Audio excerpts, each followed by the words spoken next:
Olá, meus amados, vamos para mais um estudo, nona lição já do trimestre. Pois bem, a lição de hoje, quinta, tem como título Arrependimento e Conversão.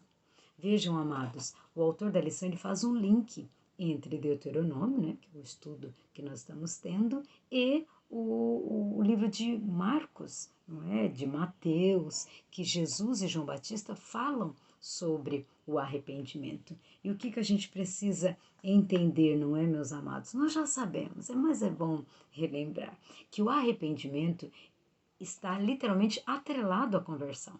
Eles são necessários à nossa salvação. E quando João Batista fala que, né, Jesus é o Cordeiro de Deus, pois bem, o que ele quer dizer? Que Jesus veio, então, viria para iniciar, então, um movimento de arrependimento que faria o quê? A nova aliança para o povo de Deus, certo? Essa nova aliança também é baseada no amor e na graça de Deus, como era no Antigo Testamento. E a gente precisa relembrar, vocês já sabem, eu também já, que arrependimento e conversão andam juntos, certo? E o arrependimento é muito mais que tristeza pelo pecado, é uma mudança de atitude, de ação.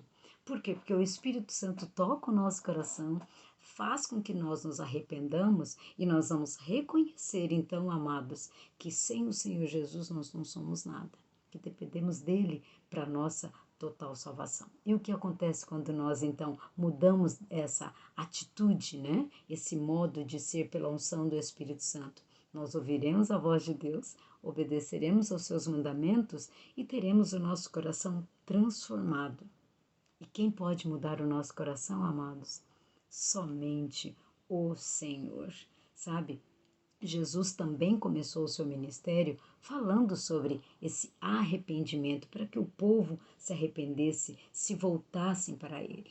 E o que eles poderiam entender, deveriam entender e que nós precisamos entender hoje, pleno século XXI, que pecado, amados, ofende o coração de Deus. Jesus quer nos salvar, Ele quer nos libertar desse pecado, Ele quer nos salvar da perdição e trazer para nós, então, uma novidade de vida.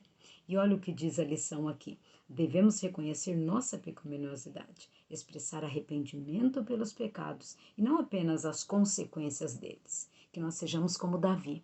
Davi teve o coração quebrantado, reconheceu que havia pecado contra Deus. Saul, ele sentiu as consequências do seu pecado. Ele teve medo dessas consequências. E aqui continua dizendo: fazer a escolha consciente de abandonar os pecados, confiar totalmente nos méritos de Jesus e ouvir atentamente a voz do Senhor nosso Deus, em Deuteronômio 15, 5, né? Fala sobre isso. Então, o que a gente precisa entender, amados? Que somos pecadores, que nossos pecados ofendem a Deus, entristecem o coração de Deus. E o que nós, né, que amamos ao Senhor, amamos o Senhor e queremos fazer a vontade de Deus e ir para o céu. É aceitar essa graça.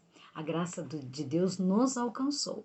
Só que agora, nós que vivemos debaixo da graça, devemos abandonar aquilo que éramos anteriormente e vivemos como Paulo, não é? Tendo uma novidade de vida, dizendo que é Jesus que vive em nós agora, que nós entregamos totalmente a nossa vida ao Senhor. Deixamos de ser como nós éramos, certo? Continuamos sendo pecadores? Continuamos. Enquanto Jesus não voltar, seremos pecadores, mas seremos pecadores salvos pela graça de Jesus. O que nós precisamos fazer?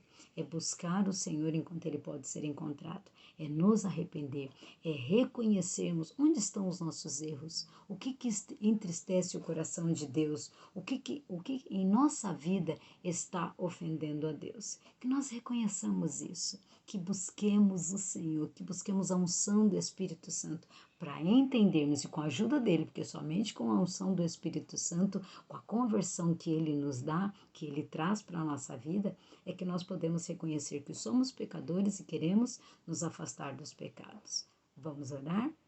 Obrigada, querido Deus, porque em Cristo Jesus há vida, em Cristo Jesus há salvação. que o nosso coração se arrependa, que o nosso coração se converta com a unção do Espírito Santo e se volte totalmente para Jesus. Dá-nos um dia na tua presença, por favor, em nome de Jesus. Amém. Fiquem na paz, amados.